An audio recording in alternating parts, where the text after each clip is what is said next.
Buenos días, mi nombre es María Claudia Mesa Villarreal, estudiante de la Universidad Cuauhtémoc, sede Aguascalientes, doctoranda del doctorado en Ciencias de la Educación. El interés del presente trabajo es analizar y reflexionar sobre las acciones que se pueden calificar como comportamientos que transforman el entorno, de manera individual o social, y que impactan y modifican los comportamientos de los seres humanos. Igualmente, analizar las diferencias entre comportamiento, conducta y acciones, y revisar cuáles son los factores que inciden sobre las acciones en el proceso de relación con otros seres humanos en diversos escenarios. Hay algunas acciones que se pueden calificar como comportamientos que transforman el entorno.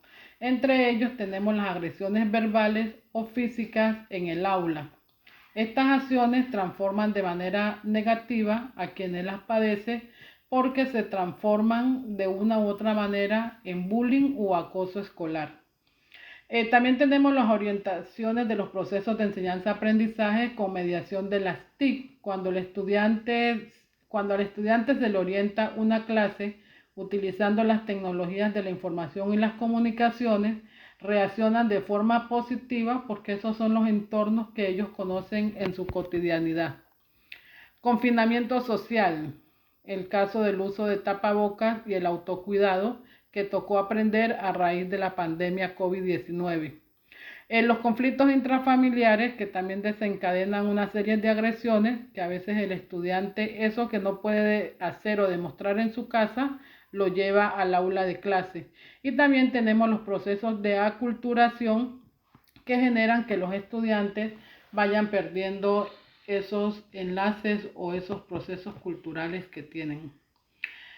Vamos a abordar también cuáles son las diferencias entre comportamiento, acciones y conducta. Según Galarzi, comportamiento es un proceso estrictamente físico, registrable y verificable, siendo la actividad por la que un ser vivo mantiene y desarrolla su vida en relación con su ambiente, respondiendo a él y modificándolo. Por el contrario, la conducta son los comportamientos que resultan visibles y plausibles de ser observados por otros, como la forma de caminar, de hablar, de sentarnos, entre otros. Y las acciones ya son esas actividades realizadas por el individuo como resultado de su comportamiento y de su conducta.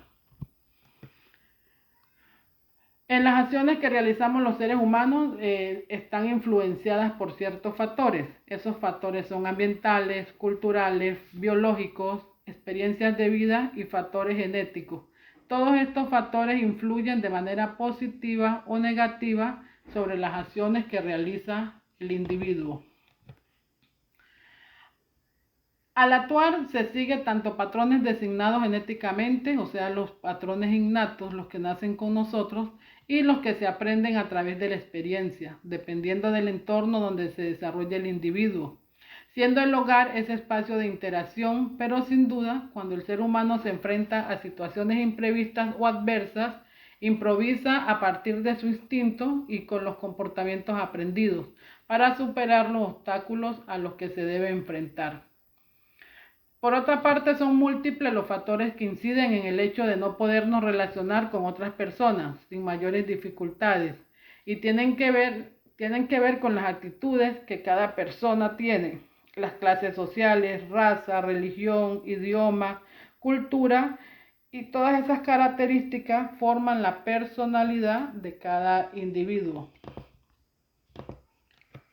Las conclusiones de este trabajo son que según Tinbergen existe el estímulo señal que permite reaccionar instintivamente cuando se producen procesos estimulantes parecidos a los naturales de cada especie, como acto de conservación y preservación de su especie.